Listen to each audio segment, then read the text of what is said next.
You're welcome back to the Naija Filmmaker, a podcast for us to talk about Nigerian filmmakers, their films, and how it can build a diverse and functional industry. I'm your host, Selegot. On this episode, my guest is Regina Udalor. She's the producer of the award-winning coming-of-age film, Lost Cafe. She recently produced Urban Face Makeup Show, a reality show where upcoming talented makeup artists compete.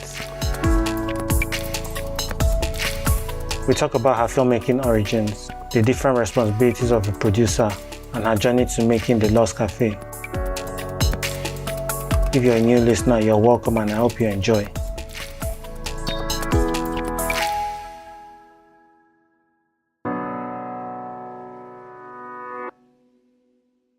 Hi Regina, you're welcome to the Naija Filmmaker. Thank you. So can you introduce yourself? Okay, so I'm Regina Idu, formerly called Idu, and which is what a lot of people know me with. But I'm now Regina Idu Udalor, and I'm a film producer. I choose to stick to being a film producer. Yeah. But of course, when I went to film school, I did study directing. I also know how to direct, but I feel like we don't have enough female producers in the Nigerian industry / African film industry. So that's why I also chose to stick to being just a producer. What would I say? Okay, I went to film school in Jos. Yeah. So I went there, and then when I finished, I also did my master's in India, which of course opened a lot of horizon into filmmaking, storytelling, and all of that. But I currently reside in Norway, but of course I still work in Nigeria because I still do most of my productions back in Nigeria. Yeah. So let's talk about your filmmaking background. How was it attending the National Film Institute in Jos? Oh, it was great. It was really it was new. I think I was in terms of degree, they had diploma film and a lot of people had graduated from it. Yeah. But at the point when I came to know about the Film Institute, we were the second batch of degree students. And at that time, I think the Film Institute had opened it a bit. Yeah. And so I came from a mass communication background. So I did mass communication in University of Jos. And so that's how I got into film. Okay. And I know that, when we went in film school, we really did go through a lot. I wouldn't lie. It was rigorous. It was really good. And I'm proud and I'm happy that we had that training, because subsequently when we got on set, it was the way that we had that kind of enriched training in school that made us to be able to survive in the industry, especially when we're coming out of film school. There were just a few of us. Yeah. It was difficult, I wouldn't even lie. There was already Nollywood, right? And so whenever we went to look for jobs, a lot of times people would tell us, these people where people say they come from film school, they know it all. That was the kind of reception we got. So it wasn't like it was the easiest, but still we had to look for ways to survive, right? Yeah. Film school was good. I don't know how it is now. I hope that the kids are getting a better education, but we had it really good. And one of my best times in the film school was, of course, whenever we had production workshops, right? Yeah. When you had to do the whole shoot and everything, and then postmortem, which was the craziest. We were scared to go for postmortem, but it was good because at that point you knew that if you didn't do production well, you had to go back to set again. Yeah, but that was the kind of training we got, and I felt that was really good because it made us strive for excellence. Yeah. But good memories. Yeah, definitely. I guess shortly after film school, you went on to work with the BBC on Waiting Day. How was it like, getting the theory from school and then coming to work with like quite an experienced team? How did that, I guess, solidify what you guys were taught and kind of give you a different outlook on the industry? That's a very, very good question, and very important one as well, because like you rightly said, what we studied in school, even though it was so, they tried they tried their best to let us understand how, film process, the filmmaking process is. But then it's obviously different when you get on the real set. I feel like this is not just criticizing the National Film Institute. Yeah. I feel it's all film schools. There are certain levels of information that we are not exposed to as students. Yeah. And then when you get on set anyway, you then say, oh my God, what happened here? What happened here? So it did prepare us in a way, but I think that the shock factor was still there, like getting on set and seeing how huge and BBC set was really huge. Yeah. And one had to quickly adjust. But I think that is also one of the advantages of being, I would even say, being a Nigerian. We quickly adjust to situations and to roles very, very fast. Yeah. But it was good being a professional. In fact, I remember we met the British crew that came. There were, of course, all the heads of department. Yeah. And then they were shocked that we actually were professionals. Because from their understanding, they were supposed to come and train some amateurs to continue the show after they left. Yeah. But when they came, luckily, most of us who were on the set came from the film institute. So they all were like, wow, what? They already know what to do. Yeah. So that was good for us as well, right? But it was a shock moment, and I'm happy you asked the question, because I've always said, if I had an opportunity of talking to film students, I know what to tell them, because there's lots of things that you kind of feel protected and safe in film school. Yeah. And when you come out, you're now like released to the sharks, and if you're not careful, you would actually lose your way. Okay. And you're now a producer, but looking at your credits, you were production coordinator on A Place in the Stars and also Confusion Nawa. Yes. Can you talk a bit more about those experiences? They're very, very interesting memories. You really did do some digging. That's nice.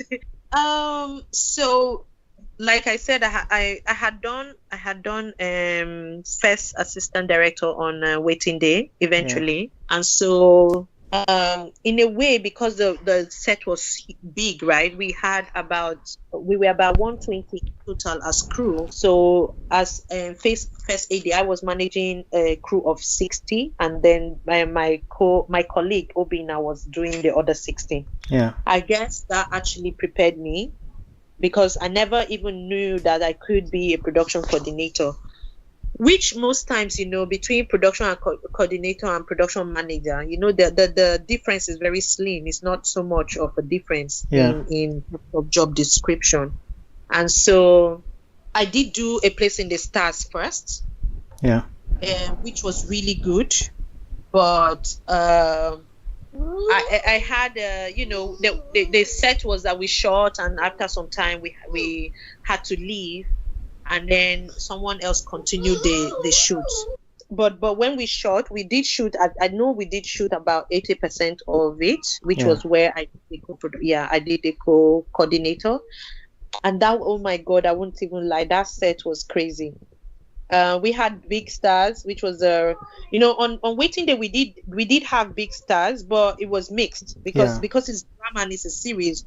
It was more about getting the people who could really give the performances, right? So you had a mixture of cast. Yeah. But on this other set, you had big stars. You had Segun Arinze. You had, of course, Gideon Okeke, which was he supposed to be his first feature film, actually.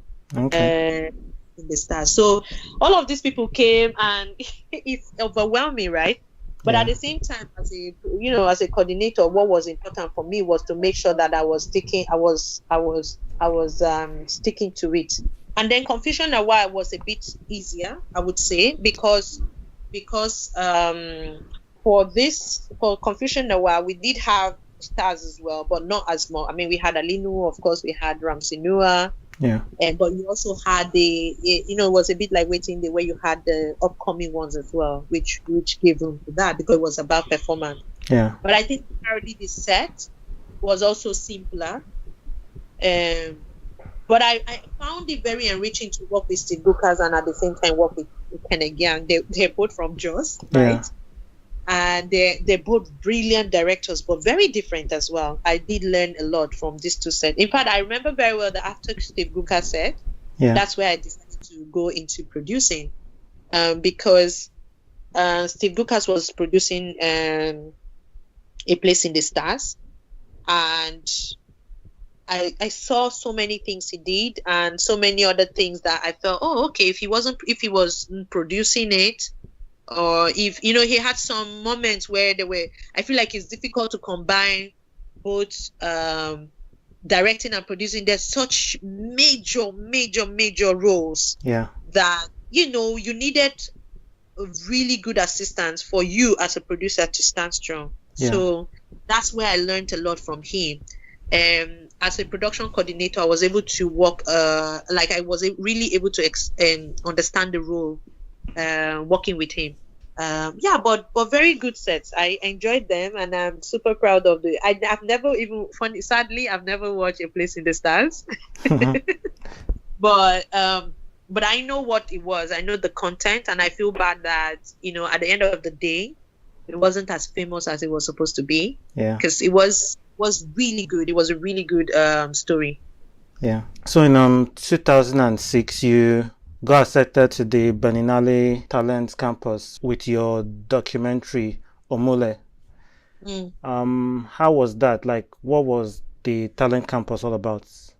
Okay, so I don't know how it is now, but at that time they literally had two categories, right? Either you worked on a Berlinale theme, which they would give for the year, and then you shoot it, or there was another segment you could get into the Berlinale, which was you sent your own film. Yeah. And if the film matches, like for my own was under good editing and something, there was a specification, yes, and then they would take you.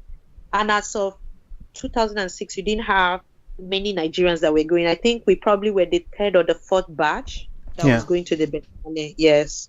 After I think people like Didi and Princess. Princess was also in film school. I remember her very well. I don't know where she is now though, but she went to Berlinale twice. Yeah. So when she came back, she gave the experience in film school, that Berlinale, this is what you gain, right? So I didn't know though that I was going to be able to go to the Berlinale. What I understood, because when in 2006 I had just spent 1 year in film school. Yeah. But I had this burning desire that I had a good documentary story to tell, which was about the Queen dance from my village. Yeah. And so I had a direct connection with the story, and I felt like this was a story that needed to be told anyway, because one of the things I started realizing at that time was we didn't know how to archive our stories, right? And through film, it's going to be an opportunity to archive our tradition and our stories and our folklores. Yeah. So that was the angle I was looking at. So of course we went to shoot with Kenneth. That's how Kenneth's and my story started. And then we shot it. We went back. I remember we having sleepless nights to edit it out. The usual stuff. Yeah. Your stuff would crash. Some of the footages we lost. And eventually we got what we got for 17 minutes of that story. So we sent only 1 minute of it to the Berlinale. And then when I got accepted, that's how we had the opportunity of showing the entire 17 minutes during the screening. But that experience, I wouldn't lie, was the very first time that everything became clear to me that I think this career part was what I was meant to do. Yeah. Because we went there, we met with other brilliant filmmakers from all over the world. And obviously, as Africans, we were the smallest number of people, right? In the Berlinale. I don't know, maybe it still happens till now. You don't have too many people. Maybe now it's even better, right? But But that time we had us and then one person from Ghana. And then it became clearer as well how small our industry is and how important it was for us to really focus on also building the industry. Berlinale was good. Yeah. You know, you meet all the great filmmakers around the world. Obviously, most of the people who came, I didn't know them. Kenneth knew, right? Because Kenneth had already done a diploma in film, and he, you know, generally Kenneth is just he studies more. Yeah. And so when I went, for me, it was just normal. It was like, oh, okay. So, but what happens is for each of the different seminars, you needed to pick which seminar you wanted to attend. And so that's where it became very important what we were picking, right? Yeah. That would would help you develop more. And then, of course, we had they call it the Berlinale Talent Red Carpet moment, where we met the director of the entire Berlinale Film Festival. Okay. He addressed us. And then we did the whole red carpet. We were many of us, right? So it's not like that red carpet was any special, but it was special because as you being among the crowd, it was special because you just thought about it. This is the same red carpet that you had all the major stars in the world walking. And so it kind of gave you this moment of, man, I want to strive to get there too as a filmmaker. Yeah. And that was a good motivation. Yeah. I would of course advise anybody to go for Berlinale. I mean, even you too, try your best and go. It's an experience that I know you would never forget. Yeah. So I was talking with Emil and he mentioned how Lost Cafe the idea started as a short film and then it grew into what it became, like a feature film. So can you talk about the origins of Lost Cafe? Before going to the film school in India, I had 1 year like a volunteer work in Italy. Yeah. And in Italy where I went to, it wasn't anything related to film. It was more on the religious side. Yeah. Yeah. So, you know, I had to learn a language. I had to learn Italian. And I was in a house where I was with people from other parts of the world. We, not even kidding, nobody knew one word. Okay, the people who were there, nobody could speak English, which I was speaking. Yeah. We had 2 girls from Brazil, so they were speaking Portuguese. We had one from Hungary, she was speaking Hungarian. We had one from Portugal, Portuguese. Yeah. So I came from Nigeria, and then the other one was from Colombia, and one from Uruguay. So just imagine that house, not one word of, okay, of course, the ones between the Portuguese could communicate. Yeah. But there was also a rule in the house that we all had to learn Italian to be able to communicate with each other. So I was in this house months without communicating with anybody. Can you imagine this frustration? Yeah. So when I look at Big Brother, sometimes I actually laugh. Because Big Brother, at least, una fit speak pidgin, una fit speak English, you know. Yeah. But just imagine you in the country, a new country, you can't communicate with anybody. We were using sign languages, and that's crazy. You couldn't really express yourself. Yeah. So you won't believe it. That was the fastest I've ever learned anything. I had to learn that language in 1 month too, because there was no way of surviving it. Yeah. So when in that whole scenario, I just at the end of the year when I was there, I'm like, man, this will make a good story, because this is how. But even the journey to go to Italy was also funny. At the airport in Nigeria, and they stopped me and say, you they go Italy, and we won't go do prostitution. Yeah. And that made me laugh. I asked the guy, I say, prostitution, how? If I be prostitute, I for enter here, carry visa, enter plane, you go see me in the legal way. Doesn't make sense, right? Yeah. So I was delayed in the airport. I almost missed my flight, actually. But there were so many stumbling blocks on the way to Italy. And even when I came back, and I thought, my goodness, this is just my experience. I can imagine other people's experience. So that's actually where the story started from. I was like, okay, how does one document these experiences of you living abroad, trying to understand someone's culture? Yeah. And you know how we are, we all feel like it's so all rosy, it's all whatever. So that's how, So I then wrote the short script and then sent it to Emil. And then I was like, Emil, what do you think of this? This is a short story, but I don't know what you think as a short story. Does it look like something we can make into a feature? Does it have its potential? And then, of course, Emil read everything. And the next thing he did was he sent me a treatment of how the feature film could be. And I'm like, what? this is interesting. So I'm like, okay, so that means it's a nice story. And then that's how the whole, obviously, the whole story started. It was, which I'm still really happy and proud that we managed to put The Lost Cafe, Yeah. which obviously was the final title, but initially that wasn't the name of the film. The working title was, we changed a lot. Yeah. And of course, initially too, I wanted to shoot it in Italy. And then it wasn't possible to shoot in Italy. We then thought at some point, okay, let's go to Barcelona. In fact, Barcelona, I went there for a recce. I actually did go for recce. The recce went really well.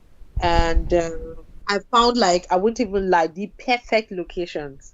Yeah. Up to today, I feel bad that we didn't shoot in Barcelona because it was too beautiful. And then eventually, and all of this was actually due to funding, right? We didn't have funding.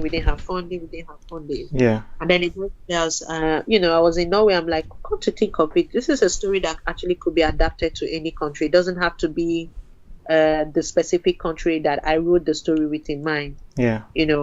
Yeah. But that's it. Just my experiences of traveling out and experiences of other people, because some of the scenes too were written with my friends I met in mind. Some of them, one of them got missing at some point, and we were all scared. We didn't know where she went to. There was a whole panic, and then the next thing, she walks in, she actually didn't realize that we were panicking. Yeah.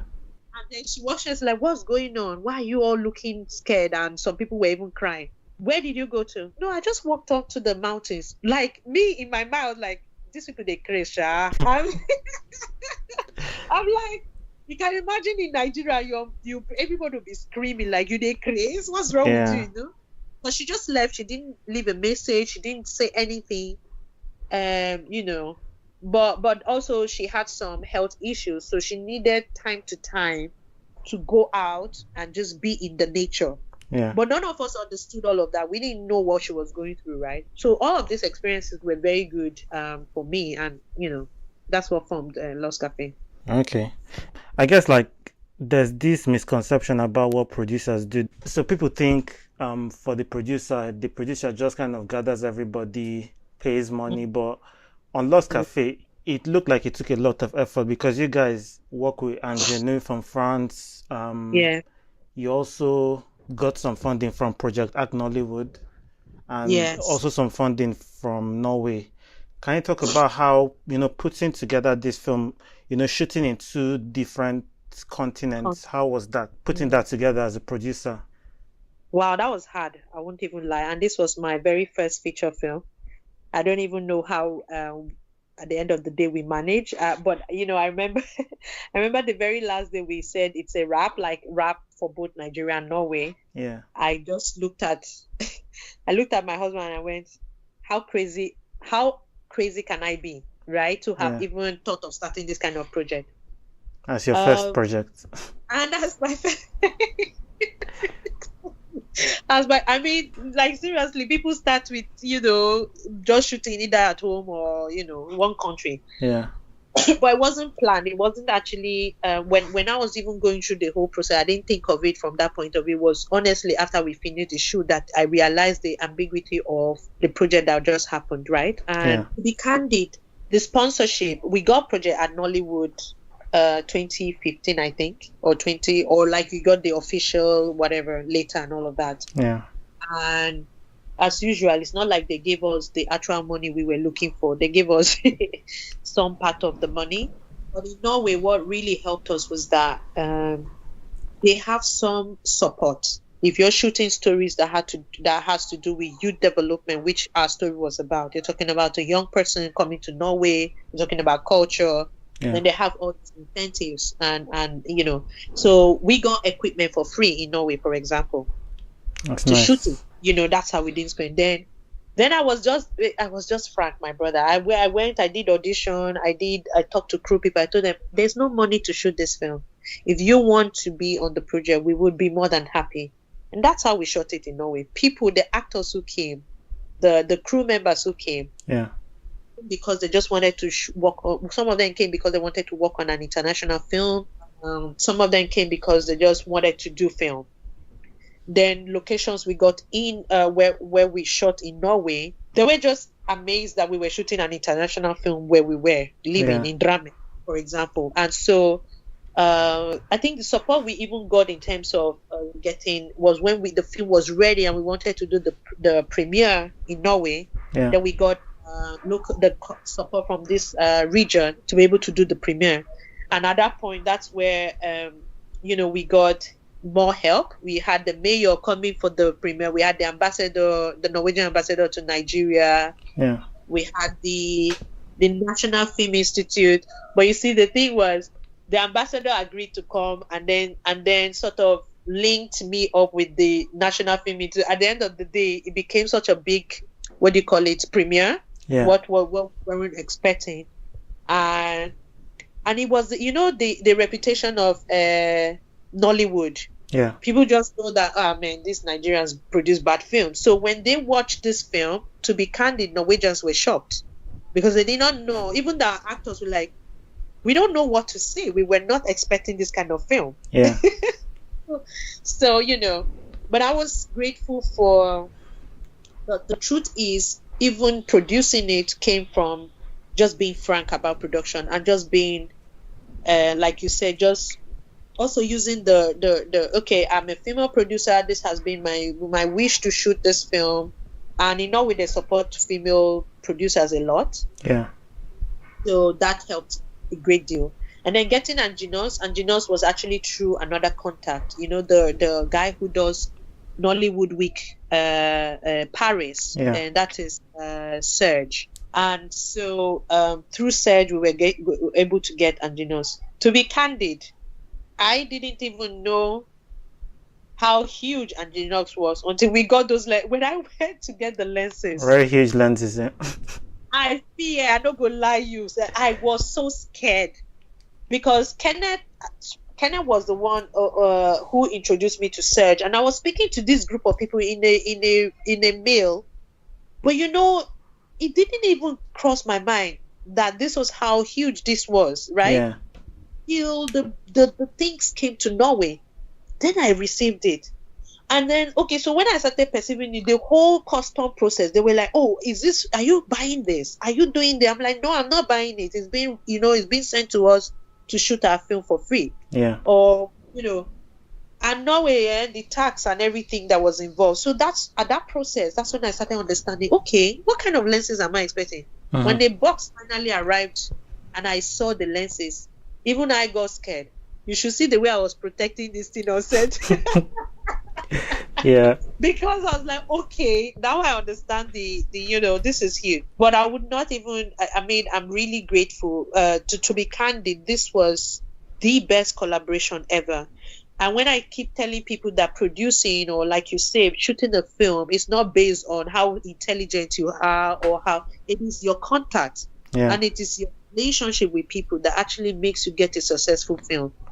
This wouldn't have been possible without all of us having these different contacts from these people. And, so of course, there's that whole trying to make sure that set goes well. If I would tell you a secret here, actually, in all our interviews, we've never mentioned it. In Norway, when we eventually shot the film, we were only 4 crew members that shot the entire film for 12 days. That's crazy.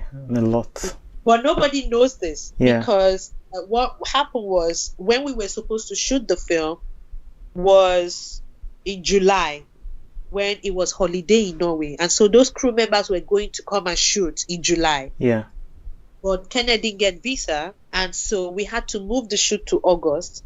And at that time, people had gone back to work. And in Norway, even though you're a filmmaker, some people do, professional filmmaking, they survive on that. But most people also have daily jobs and then they do film by the side. So all those people who had agreed to come couldn't come anymore because they had to go to their daily jobs. And that's how we were left with 4 people who managed to push, we managed to push it through. It was crazy, but I'm very appreciative. I learned a lot, really, really. Okay. What would you say are kind of the core pillars of producing? What do you have to know to, get it right when you're producing film or documentaries or any creative project? Personally, I think you have to get your pre-production right. I feel like film process is a chain reaction. Yeah. If it's not only about, you can say, oh, I have a good film, but Hmm. the great film will only happen after you've edited. People forget that, okay, after you have shot, oh, there's still the editing part. Yeah. And at your editing desk also, your story can change completely from what you shot or from even the script. You Yeah. never really. So I feel pre-production is key to everything. The way you, and when I mean by pre-production, I'm not just talking about you calling several meetings, but you need to have a connect with your crew. Yeah. If you don't have a good connect with your crew, if people don't understand what you are thinking, what your vision is for this film as a producer, I think it's a big waste, because at the end of the day, people can get on set, you can spend all those millions, and the film still comes out, and you're wondering, what did you do? I feel that, in fact, when I heard the new terminology, creative producer, I completely agree with that term, calling someone creative producer, because Yeah. that's what I am. Because I am from the, not just me coming up with the story, but even if a script writer writes a story for me, I'm from the stage of scripting to the finished product, I'm that involved. Yeah.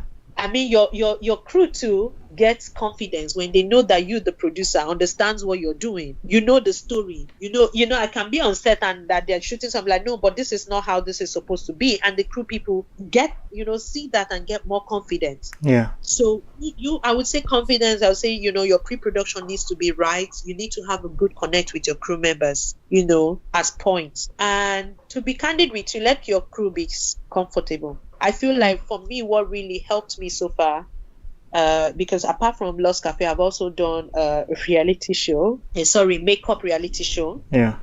And my brother, if I knew what the reality show would be like in terms of all the detailing that goes into that, I probably wouldn't have started it. But then I've gotten in and I can't go out, right? Yeah.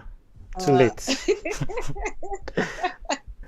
but one thing I realized that helped us a lot, Yeah.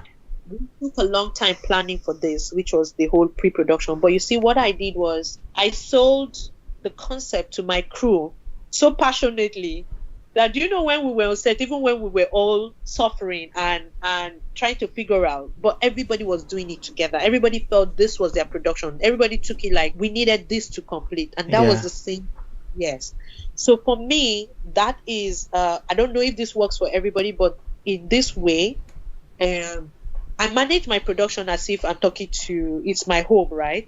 Yeah. And so I feel you should see me or say, I feel so compassionate. If somebody is unhappy, you see me trying to figure out, what do I do? That is how, from that point of view, but then at the end of the day, I also find out that truly your crew is actually very important. Yeah. I'm not saying the cast aren't, but for me, my crew is actually more important than my cast, to be candid. If I don't take care of my crew, then I know that my production is messed up. And I was a crew member myself, so I can understand very well how the crew member feels, right? Yeah. So I treat them equally on set. I don't do cook food for cast separately from crew. No way. What is good for the goods is also good for the Gandhi. You Yeah. need to understand that if your DOP is sad, it translates to the pictures that you see. Yeah. Just as well as your cast is sad, they also translates to the finished product, how they react on screen. So it's going to be, for me, it's like, it's just the same. So I would ask people coming into the industry that they should think very well, being a producer, what is their goal? What do they really want to achieve as producers? That would also help them understand what angle that they can approach producing. Yeah. It's also the job of the producer to think of this production as a business, so you think about pre-production, the story, you shoot it, Yes. you edit it, then it gets to time to Distribute. distribute, market it for the world to see it. Yes. What have you learned from that end of the business? My brother, I learned it the hard way, man. I'm not saying that every part of production wasn't, but I think distribution shocked me the most. Like, man, oh, jeez. It was hard. It was really hard with Lost Cafe and also with Urban Face. Yeah. It was. as a newcomer, nobody gives you a chance. Nobody gives you a chance. Yeah. You have to figure out. To be candid, my new slogan now is think distribution before you even think story. That Yeah. is the truth. You have to figure out where you want to put this production, the story when it comes out, who are your target audience. If you figure that out, then go ahead and start your story. It's not even shoot, Yeah. it's from story. Because what I found out was, I never knew, for example, that when we finished shooting Lost Cafe, they would not want to show it in the cinemas. I never expected that the Lost Cafe would have more distribution opportunities outside of Nigeria. When I made the film, I felt this film was for Nigerians. Yeah. So I was hugely disappointed and sad at the same time that a lot of Nigerians haven't watched the story. Because it wasn't just the cinema, it was also when I tried to put it on the regular channels like Africa Magic and others. Yeah. Just one story or another. And then obviously you begin to find out, oh no, you're not in this group of people, so your film is not going to be distributed. Oh no, your story is this, that. And then I'm like, okay. But then what did that help me do? I then found out that, we also think one-dimensional when we think of distribution. Uh-huh. We actually started doing little screenings for Lost Cafe, even in Nigeria. Yeah. But we found out that the private screens weren't bad, my brother. And I would not even lie saying it openly for other producers to know. You don't need to kill yourself to have your film in the cinema. We didn't make so much. We didn't actually make money from Lost Cafe, but Lost Cafe helped us to learn a lot. Yeah. Lost Cafe is also helping me understand how I should treat my second feature film. Even Urban Face. Yeah. Everybody is looking for content though. Every single channel is looking for content. But when the content arrives, the same people who are looking for content begin to do nyanga. Yeah. You're calling them 10 times a day. They're telling you back and forth stories. And the in-between man wants you to pay a certain amount of money that you don't even have to pay for your film to TV, that they will enjoy eventually, because when they have such content and adverts are played on it, they are the ones who enjoy more than you, the filmmaker. Yeah. Nobody looks at it. At the end of the day, I'm like, you know what? Let's put it on YouTube. I just released it on YouTube recently. And people are beginning, like, we're trying to run promos for Urban Face, and we're beginning to see the response of people. And I'm like, do you know what Nigerian broadcasters are doing?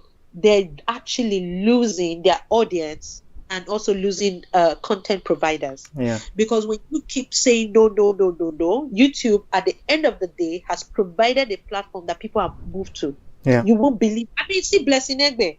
I had the honor of meeting her at AMA. And when we were talking, I remember her telling me, my sister, I don't move my content, go YouTube. Go and see how many followers she has, how many views she gets. Yeah. Because one TV house has refused to allow her, and so the others too are not. And by the way, let's not forget, these TV houses don't even pay for your content. They always want to go for partnership. They don't pay for content. Yeah. Do you know I discussed this outside in Norway, and people are like, what? How can they take your content and not pay for it? I'm like, that is what amazes me. It's a very strange industry. It's a very strange industry. But do you know what? It's also good they're doing what they're doing, because what they've made filmmakers realize is that we also have control of our content. Let's go look for how we can spread our content. Yeah. They've only given more rights to us. And I feel at the end of the day, they will all their stations. I'm not saying this because I'm wishing them bad or anything, but it is the reality. People are moving to online. People are creating their own platform. People are like, YouTube is a whole different world right now. Yeah. And you go there, you just Google Nigerian, it's all over the place. And not just Nigerians are watching it. You have different parts of the world watching Nigerian content. Yeah. So I actually feel bad for broadcasters, because they continue doing this, they're actually losing people. But yes, truly, I used to say content is key, but I think after all of these experiences, I would actually say distribution is key. Yeah. In you being a producer, figure out how you want to distribute your film before you start it. Congrats on the AMA nominations you guys got and the wins, and also for the film festival screenings. Can you talk about the opportunity that film festivals provide for you to find other distributors for your content? Truthfully, I mean, I did attend film festivals before we did Lost Cafe, but I didn't even know how huge and how good that can play a big role in your film. Yeah. And that really happened with the Lost Cafe. When we started, so of course, we started all of us too, they try now. You wanted to go to Cannes, you wanted to go to TIFF, you wanted to go to Mm-hmm. this, that. Well, and then we did try all of that. Yeah. And then on the second thought, I can't even remember. I think Kenneth and myself sat down and discussed. And something popped in our head. We're like, okay, why don't we try African film festivals, Black film festivals, women film festivals? Do you Yeah. understand? And then that was the strategy we did. And when we used the strategy, I won't even lie to you, it became boom. We just kept getting selected. Because a lot of the festivals needed this kind of content. And when we went to such places, we also found other people who were interested in, because we got an international distributor, a German company called Rush Lake, Yeah. yes, distribution company. They're actually a sales agent, right? Yeah. But I think, so they sell to other distributors. But they also have a mini distribution platform that they started, and these people also put us in good light. And then the festivals, I won't even lie, with the festival, we've actually been able to screen in over 30 countries. That's impressive. Yes, and Yeah. I'm so grateful for that. Thank you very much. I'm so grateful because it's unbelievable. And one of the countries that we had the most screening, you won't believe, is the US. Yeah. We had a lot of festivals in the US picking the film, and even the platforms also in the US. Yeah. In the UK, interestingly, we didn't really get selected in the UK. I don't remember. Yeah, we didn't get selected in the UK, but we did, of course, Nigeria, and I was very happy with the Nigerian selections as well. They're really festivals that I am proud of. You have the AFRIF, you had Real Time Film Festival, you Yeah. had Duma. You had I can't remember. We had a couple of festivals in Nigeria, but particularly AFRIF and Real Time. I'm super proud. These are very prestigious festivals that, if you have your film screened, you know that, okay, it's a real deal. Yeah. We had in Ghana, we had even can you imagine? We had our film screened in Rwanda. It was awesome. Yeah. The Mashiriki Film Festival, yes. Yeah. And then a couple of other festivals. In fact, we had it in Mexico as well, where we won an award. I think the Mexico selection helped us realize how far your film can travel in festivals and audiences that you never expect. Yeah. That your film can go to. So I would actually advise filmmakers, when you have your film, do try to do festival rounds before for us, we had actually thought of doing festival before even taking it to the cinemas, right? Yeah. And so we already knew, but we didn't know that it would go this, like, we didn't know we would get so many selections. Really, I'm super proud of how far we've managed to go. Yeah.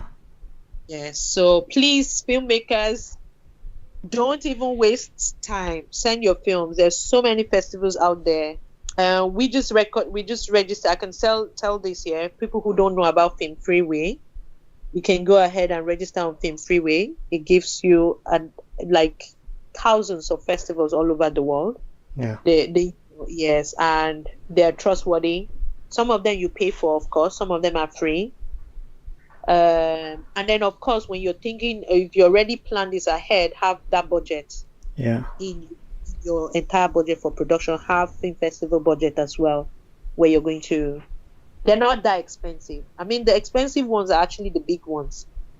The smaller festivals, you will have $20 here, $30 there, $10, $5, and some of them are, like I say, like the African film festivals, a lot of them were actually free.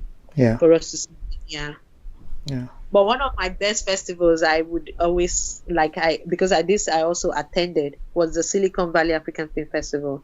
Okay. I mean, that is a festival that you felt at home as a filmmaker. Everything was about the filmmaker. Yeah. When the year I went, we had the opportunity. We went to the YouTube headquarters. Okay. And had a whole afternoon with them. They took us to the different segments of how YouTube works. They call it the YouTube campus, actually. And it was amazing. It was really amazing. a very unforgettable experience. Yeah. So, you get, and that's what festival brings for you too. You go to different festivals, you get opportunity of meeting other filmmakers, you get opportunity of attending different industry sessions. And, depending on which country you are, like in this case, Silicon, we went to the Silicon Valley itself. So we did see YouTube, but we also saw, like, we didn't go into the Google office, but, we Yeah. saw the Google office from a distance. Like, YouTube is under Google, right? So, Yeah. and then we're all feeling irate, like, I see us. Yeah. Yeah, so that was so those are the experiences you get from festivals. It enriches you as a filmmaker, and I think also motivates you, because when next you're doing your film, you also have an idea of how far your film can reach, right? Yeah. And then I think financially, some festivals also pay for screening. Not all festivals, but financially, as you can also get paid from festivals. They might not be as huge as what do you call it, cinemas. But I know some filmmakers who actually don't stress themselves. Like in Europe, a lot of people know that taking your film to the cinema is huge, right? It's only in Nigeria that we all think that, no, my film must go cinema for it to get recognition, right? But in Europe, a lot of people don't even stress themselves for cinemas. They just do their films and send them to festivals. And the money they get back are just based on festivals and distribution. We can also begin to think in that direction where, the autonomous power that goes into the cinema is reduced a bit. It also makes the cinema sit up, right? Yeah. Because then they realize that, okay, we can't have only one type of film in a cinema, because most of these filmmakers anyway are sending their film to other platforms. Yeah. How important is government in all this? Like, even with the funding, I think the biggest impact that can be made is with government support, that's with funding, and also with setting up co-production treaties, just making it easier to shoot co-productions with other countries. What are your thoughts on that? I completely agree. In fact, that's a huge step. I won't even lie. A lot of upcoming filmmakers don't have money. So grants are very, very important and essential. We know that film production anyway is a huge investment. Yeah. But then what is if for example, you say your film is, I remember I have a talk show as well. It's good that I know now, so I'll invite you on my talk show. Definitely. And on In Depth, I had a really brilliant young actor / film producer called Moses. Yeah. He's on Sugar. So where I was just that I won't even lie. I was interviewing him, but I was both amazed and shocked at the way he spoke that day, because the topic that it was surviving the industry as a young filmmaker. Yeah. And he said, yes, everybody in Nigeria just pushes it. So when I was asking him about budgeting, I was like, when I think of Gorilla production budget, it's like 10 million. He looked at me and said, which 10 million? Who has 10 million to give a committee maker to shoot here? Yeah. People are talking about 3 million, 4 million, 2 million, 1 million. And when he said it, the thing really crushed my heart. Because when you think about it, when you look at some of this, because I've actually seen his work. Yeah. And I was so impressed. And then when you think that the government can actually do, just imagine the money that is being splashed on cars and all of these things, just given into film production. Do you know how many households will be fed through that? Because it means that, from what he said, if you make a simple calculation, with 3 million or 4 million, which I actually feel is still really sad, because then you're paying your crew members very low. Yeah. But even if you were to give 10 million to each production, do you know you've given 10 people out of 100 million, you're giving 10 productions. And then the person can now still source other funding. Yeah. Another thing, for example, that they do in Norway, the government set up a lot of little film bodies, right? Yeah. And then they bought cameras to these film bodies. And when you want to shoot, you can actually apply to these film bodies to get free cameras, free equipment. If Nigeria does that, do you know how many quality films will be coming out? But we don't do that, right? Yeah. Everything in our production is paid for from scratch to finish. And yet, we still produce 200 and something films a week. This is ridiculous. Yeah. Now imagine how the industry will boom if actually the government gave support. And then for me, when I talk of government, I don't mean only federal government. Each state can actually support. Each state can actually put certain funding out for films. What would you do? Get people there. If they want to shoot, to access the fund, they should shoot in the state. Yeah. What does that do? It builds. It's not even beneficial only to the filmmaker, but also to your own economy. Yeah. Because if you put 4 million, you have employed people. The minimum on a film set is what? 20 people. Then if you get plenty money, you can get people reach like 60 and above, Abi. Yeah. So let's say, for example, a Kunle Akolanya set. Because Kunle Akolanya is one of the big filmmakers. How many people do we think will be on the set? Probably minimum 80 people. Now calculate 80 people times how many sets that we actually can have. Or let's say even Kemi Adetiba. She will not have less than 80 people on her set. Or Jade's film. So what the government, I think, have not realized is that them funding film is actually empowering a lot of employment in the economy. Because film does not deal with only people who actually went to film school, right? If you're building construction, you can actually work with serious construction people. Yeah. You can work with surveyors. You can work with, Mama Put, we just get in business now. Shebi, you need to eat on set. You have employed her for that period of time. So for me, I know that we always go about saying policies. I completely agree with policies, but I also feel like it's because the government doesn't really know the benefit of what film can bring to the entire economy. Yeah. They know, but they don't understand. Because it's not like they don't hear how much film brings to the economy. Yeah. But I feel like they don't understand it yet. Yes. And that's why they haven't made those policies. Well, Jonathan Goodluck did. I don't know whether he understood it, but when he gave those funding, it did help a lot. Now, statistically, I don't know how many people who were able to get the funding, whether they actually used the money, but at least me, I'm one of the people who used that money. Yeah. We give credit to them, and anywhere we go, we still mention it, that we got funding from Project Nollywood, and to be candid, that's the first ever and last since that we ever got anything from government. Yeah. But then, to be candid, even just getting that funding and trying to apply for other funding, even outside of Nigeria, do you know that helped a lot?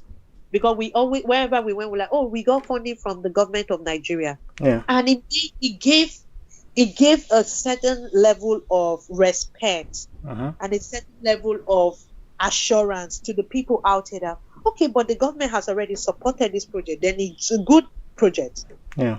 When you talk about co-production, it's even very easy, because when you get, whether it's state government or whatever, you call it government, right? Yeah. And you come out here and you're asking for people to co-produce with you, it helps you, even within Africa. That's why you see South African productions the way they are, because they have funding that are given to their filmmakers. And then when they go out to also look for co-production, you see the value, you see their quality, the production value of their films. It's on a different level. Even Kenya, production is on a different level. Even Kenya. Yeah. Meanwhile, we even have more money in Nigeria. So I think that, I don't know how we're going to be able to explain it to government to understand it, but I think they need to wake up. I understand that we're all about oil, but to be candid with you, entertainment is the current oil boom in the world. And the earlier, I don't know whether it's earlier, we're already late. I mean, you can also see with Korea. South Korea went strategically for the entertainment culture. Where are they now? Maybe all of us, they scramble, they watch Korean movies and their K-pop and music and this and that. Exactly. But the government invested into it. Yeah.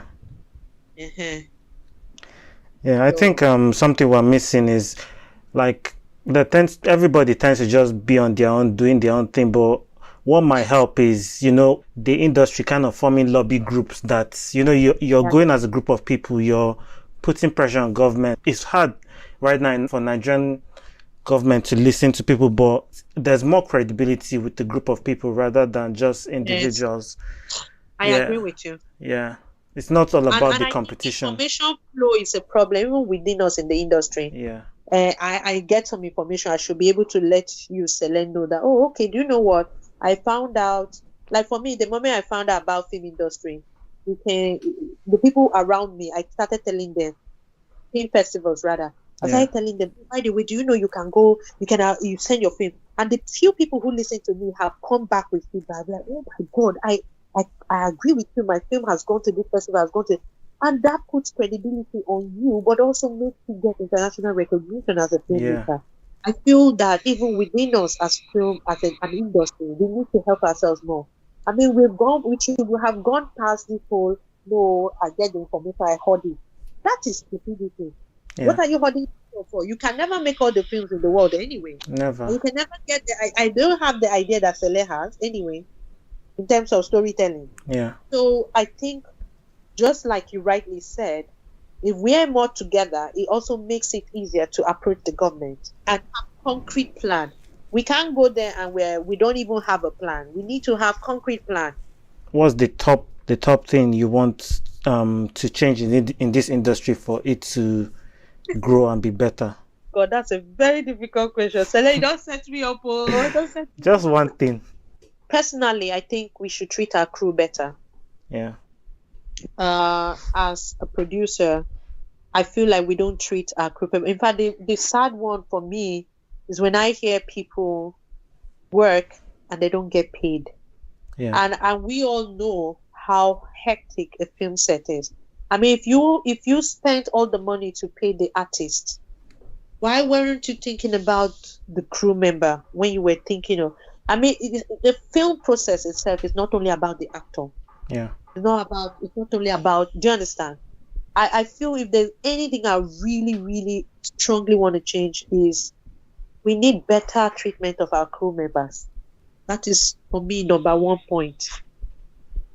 So far, we know that we don't, we're still struggling to get the recognition of the government, all of that. But for those of us who are already working in the industry and have this fund, that access to funding, more than even saying, okay, let's help upcoming filmmakers, all of that is there.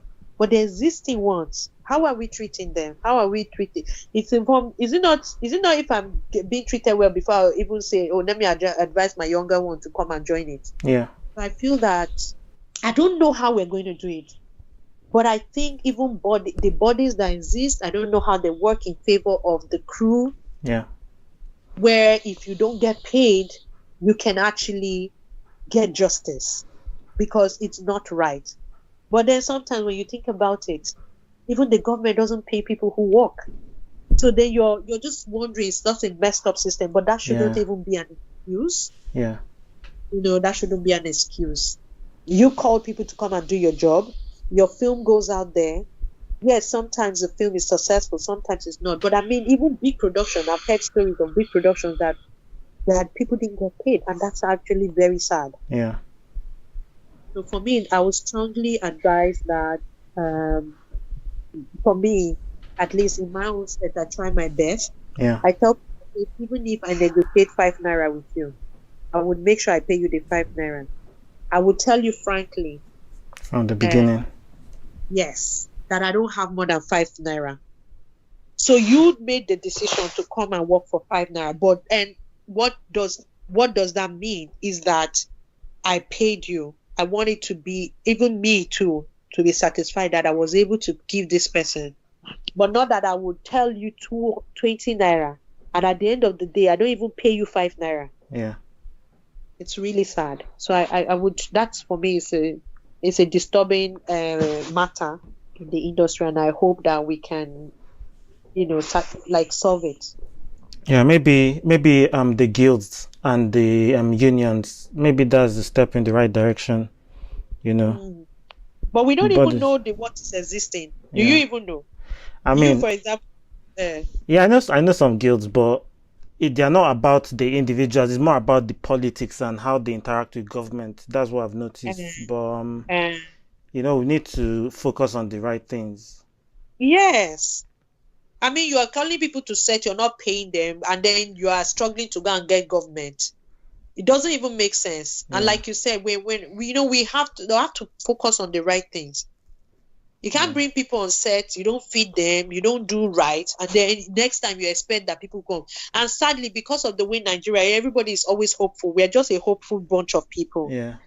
Even when you don't go person said they no pay you, the next time person call you, go still go there again. Yeah. And that's where I feel bad, because sometimes too, as individual, we should stand for ourselves too. Apart from this field, yes, let's stand for ourselves. Let's try our best to make sure that we're treated right. Yeah. Yeah. So that would be my one major contribution I would like. And like I said, I did that through starting with my own production. Yeah. I try my best to make sure that I pay people, I feed them properly on set. And like I said, I don't like to differentiate.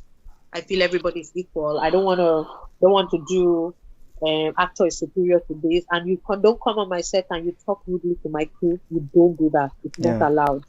Yes. So Okay. let's all respect ourselves. How can people find you?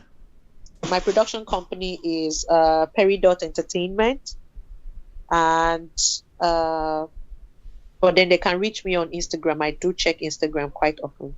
What's your handle? At Regina Udalor. Okay. Yeah. I'm on Twitter as well. So Facebook and Instagram, I do check those ones quite often. And Facebook is Regina. You have to put Edu before the Udalor. If you type Regina Edu, then it pops up. Okay. And where can people watch this your new TV show, Urban Face Makeup Show? Okay, so we have it on Afroland TV, which is something I would have I forgot to mention when I was talking about distribution. They're actually a strictly African, Pan-African VOD. Yeah. Or the OTT now, yes. And so you have it there. You can actually binge watch there.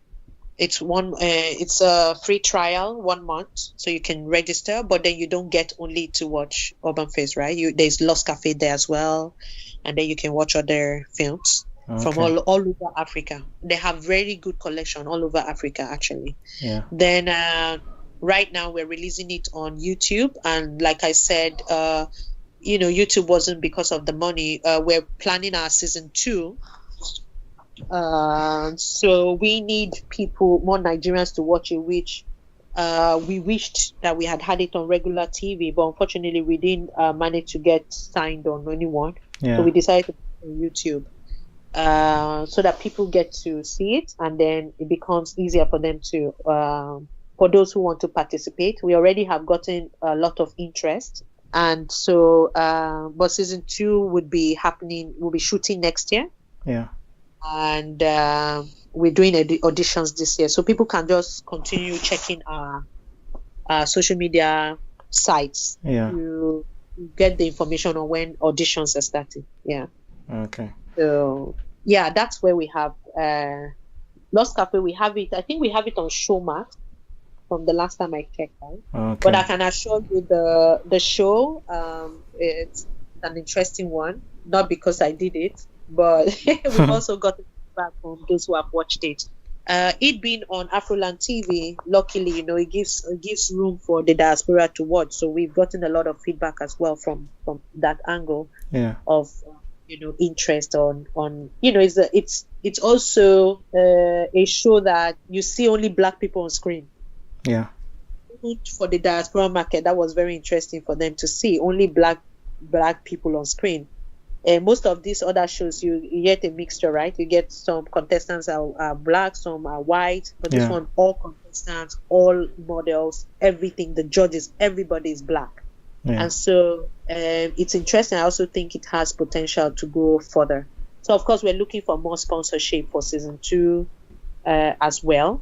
That's another thing I think upcoming filmmakers can begin to think about too, the diaspora market. Yeah. Let's be smart, like I said, in the way we distribute. And also I think Africa generally, sometimes we don't think about it, but there are other African countries, right? I've always wondered why we don't think about distributing and thinking of Ghana. Okay, well, Ghana is close to us, so it's easier. Yeah. But like Kenya or what do you call this? The whole of East Africa, you have Uganda, you have this. Why don't we think of distribution within the African system? Yeah. Which I feel is huge on its own.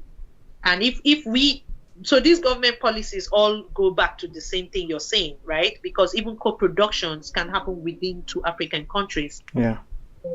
But then we don't think about those kind of things most times. And if we can do that, I think that would be very good for us. Thanks, Regina, for coming on the podcast. Thank you so much. You had really great questions, and I hope you can come on my show as well. Yeah, definitely. I'll be waiting for the invitation. Perfect. I would definitely let you know. Yeah.